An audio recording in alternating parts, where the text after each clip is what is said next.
Hi, I'm Kevin Castaneda. In this Kev's Mindset, we talk everything finance, investing, mindset, and productivity. And in this video, we're going to be talking about the comparison between Sam stock or Samuel Adams or the Boston Beer Company against Altria stock, which owns Marlboro. Obviously, Philip Morris is a holding company. They own a stake in Juul, in Corona, in Modelo, in Budweiser, and Cosmo, which is a marijuana company, as well as a dip company.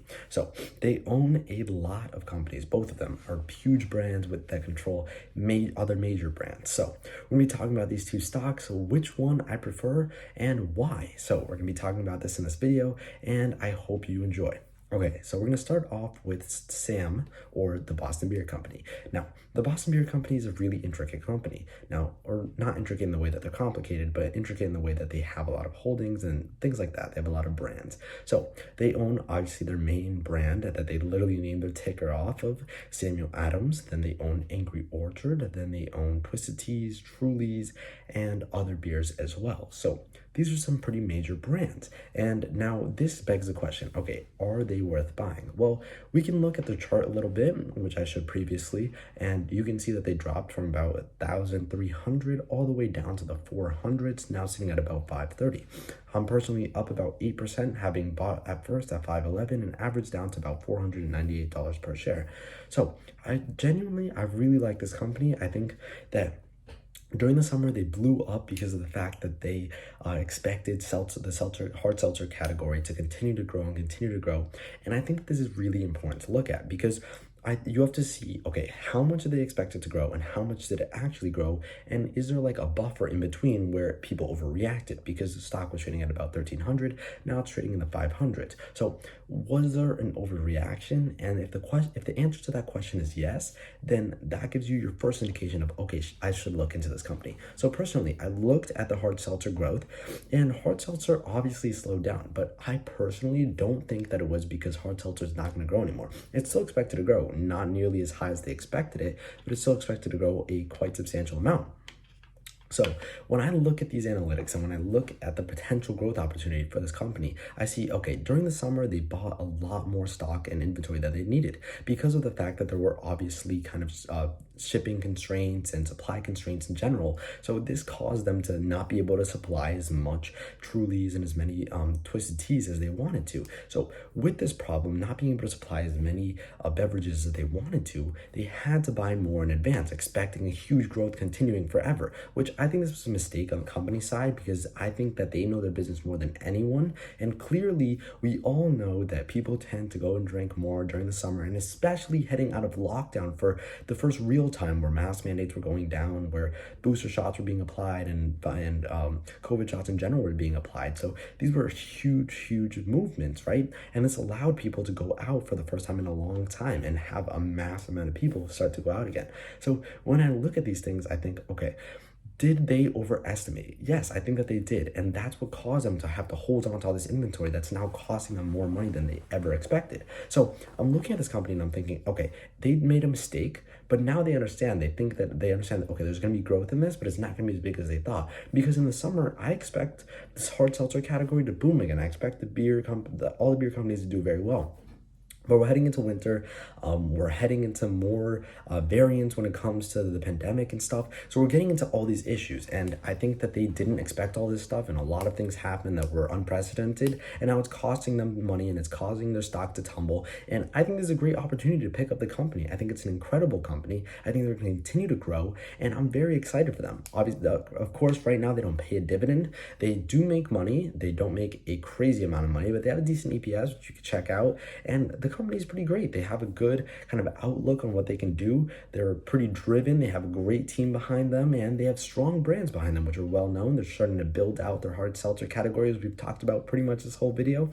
So I'm excited for them. I think that they're going to continue to do very great, and I'm just excited for the future. We'll see what happens with Sam, but I think Sam is definitely a buy at its price right now, at least for me personally. So now we're going to head into Altria stock. So as I mentioned earlier, Altria stock is also quite a diverse stock. They own quite a few brands and they own stakes in other brands. So their main business is obviously the cigarette business. They own Philip Morris, which is their holding company for Marlboro and several other cigarette brands, all the prominent brands pretty much. They control about 49.7% of the cigarette market, which is pretty much half of it, which is quite incredible. And they also have a stake in a company named Juul, which is a big vape company that's coming up, the biggest vape company that has been coming up for the past few years. And I think this is very strategic because they see a lot of consumers shifting away from cigarettes into vapes, and they decided to make an investment into the biggest one. They're continuing to help them innovate. They did spend a lot of money trying to help Juul with their lawsuits and with a lot of things that were going on, rebranding and all these things. And I think this is a big thing, obviously, because they spend a lot of money on it, but I think that this will be able to help them raise their cash flow in the long term, and I think it's a great strategic move in the right direction. Next, they own a business named Cosmo. Now, Cosmo is a marijuana company. Now, I'm very interested in this because I've always wanted to have a marijuana play in my portfolio, but companies like Tilray or what's another one, Sundial, or all these other companies that are marijuana-based companies, I have a lot of problems with them. A lot of them are Canadian-based, and although that is the biggest market right now for cannabis, I think the problem with that is that if they rely only on Canada and they're like focused on that, first off, there's really high taxes when it comes to actually selling cannabis and setting up all these stores and all these things. There's a lot of problems. Shipping costs and everything is really expensive.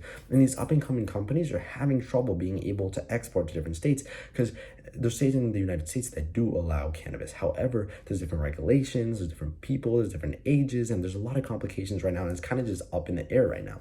So I expect in the second term of the current president, I think that he will finally legalize cannabis. I think right now there's too many things going on. We have worries about inflation, potentially raising interest rates. The Build Back Better plan is on the table. There's a lot of things going on right now. So I personally don't think it's going to happen this year or next year. But I do think that it's potentially going to happen 2023, 2024. So I am pretty excited to see what happens. I think that this would be a huge catalyst for the stock that kind of just sits flat, maybe trades up and down about 10% every month or so. But I think that if this company continues to invest in strategic investments and continues to build out these brands, they could end up having an even stronger business than they already have and generate even more cash flow and more dividends for their investors. And I think this is a really great thing to look at. And when you look at the company right now, they're trading for about an 8% dividend yield because of the fact that they've sold off so heavy. So this is one of the best times you can buy their dividend. It's the highest it's ever been in a really long time. So I'm definitely excited for them. They also own a stake in another company, which is a holding company for a lot of beer companies. Like the top three big ones that they own are Budweiser, Modelo, and Corona. These are three huge brands. Budweiser literally has a slogan as King of Beers. So I think that this is another great strategic investment. They're in the alcohol industry, they're in the cannabis industry, they're in the vaping industry, and they're in the cigarette industry, and they also have a stake in another company which is a dip company, which if you don't know what dip is, you can research that, but it's in a chewing tobacco company and also dip. So these are other great strategic investments, as a lot of people switch to that because they just don't want anything with their throat, and they try to have some sort of alternative, and they have a lot of different brands. So I think with all these brands and strategic investments, they're going to be able to continue to grow their cash flows more than people expect. And the biggest catalyst for them is a cannabis legalization in the United States federally by the government. Because if this happens, it will allow them to really boom in a new industry that's finally coming out. And they'll be able to build one of the stronger brands in the category. That there is competitors, obviously. It's starting to become a really big market, and there's a lot of competitors going on. But the problem is a lot of these competitors don't have the money backing. They don't have the branding. They don't have all the strategic investments in the cash flow to be able to build out these brands the same way that Altria does. So I think Altria is in a great spot to continue to grow. I think it's going to beat growth expectations, even though right now people are expecting it to grow like 1, 2, 3%. And it obviously has a forward PE that closely relates to that. It's like a 6.9 forward PE because people don't expect it to grow much. So I'm personally very excited for it. I think I found something, and I think that for now I'll just keep reaping the benefits from holding it and getting the dividend of about 8% and whatever stock appreciation there is. But I'm in it for the long term, and I think I'm going to continue to build out this position. So now for the answer for the final question and the reason this video was made: Sam stock or Altria stock? Okay, personally, I think that they're both great businesses. And honestly, I know that it's like decisive and it's like, oh, which one am I going to pick? But I think you should buy both. I think that, now this is not, I'm not a financial advisor, nor is this financial advice, but I think that buying both allows you to get the benefits of both. I think the hard seltzer growth will be insane. And I think that Sam will reap the benefits of that. And I think the cannabis industry will also boom. And I think that they hold a lot of strong brands. They have a lot of cash flow and they're able to pay out their dividend, which is another plus for Altria. If I had to pick one, I would probably go with Altria because of the potential gain for cannabis and the fact that they pay out a pretty sizable dividend. So that's the one I would pick. I would probably go with Altria, but I do have about the exact same stake in both of the companies, which, to be very transparent, is about $300 in each company. I have about a $4,000 portfolio, so you can run the math on that if you'd like. It's a little over like 12-13%, something along those lines, that I have in these two companies together. So obviously I'm very excited about them. I think that they're going to do very good. And yeah, that's the end of this video. I hope you enjoyed. Let me know what you think in the comment section down below. Which one do you own if you could only pick one? I'd love to hear it. Thank you so much for watching to this point. And if you can, take a second every day to go and smash that like button and subscribe if you do want to watch more of my content in the future. You can also sign up with the public down below where you get up to $70 of a stock of your choice just for signing up. So go ahead and do that if you haven't already. And I'll see ya. This was Kev's Mindset.